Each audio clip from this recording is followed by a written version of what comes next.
L'idée de ce roman m'est venue par une passion pour le fort d'Ambleteuse, parce que c'est quand même un monument historique impressionnant quand on voit qu'il résiste aux tempêtes, alors que quelquefois les digues voisines sont assaillies par les vagues.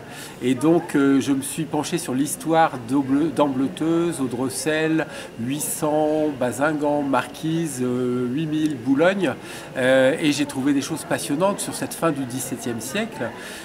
Donc quand Louis XIV est venu rencontrer Vauban, et qu'ils ont décidé de la construction de ce fort.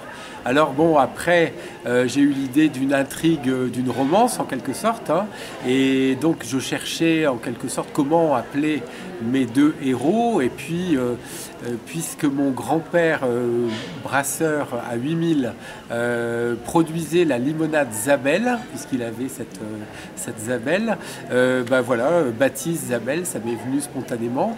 Alors bon, je laisse trois petits points de suspension parce que c'est en fait une relation interrompue. Alors je laisse le suspense à l'histoire parce qu'effectivement les péripéties font que notre héroïne, qui dit Louis XIV dit Versailles, donc à cette époque en 1680, elle essaye de retrouver Louis XIV à Versailles.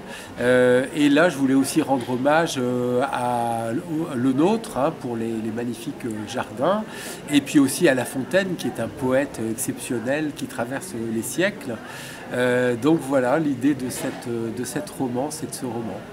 Donc ce qui m'interpelle, c'est qu'effectivement dans le Boulonnais, dans notre cher Boulonnais, qui est fait de peuples de marins et de paysans, qu'on appelait à l'époque des laboureurs, ce sont deux peuples qui vivent dans les villages voisins, mais qui ne se côtoient pas et qui n'ont pas du tout les mêmes valeurs. Le pêcheur pense que tous les jours, la mer, sa mère nourricière, va lui procurer le poisson, et donc quand il a fait une bonne pêche, il dépense, il consomme, etc. Tandis que le laboureur sait qu'il n'a qu'une récolte par an et qu'il va devoir stocker cette récolte pour nourrir ses animaux pendant un an.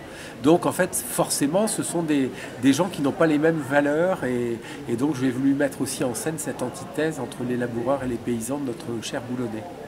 La Société académique du Boulonnais, présidée donc par Jean-Pierre Dickès à l'époque, m'a fait l'honneur et le plaisir de retenir ce roman historique pour sa publication. Et ils ont publié un très beau livre illustré en couleur, qui est maintenant disponible à la fois à l'espace culturel Leclerc, chez Notre Temps à Dèvres, à la Maison de la Presse de Dèvres, et puis Madame Dickès se charge d'une distribution dans beaucoup de bonnes librairies du Boulonnais.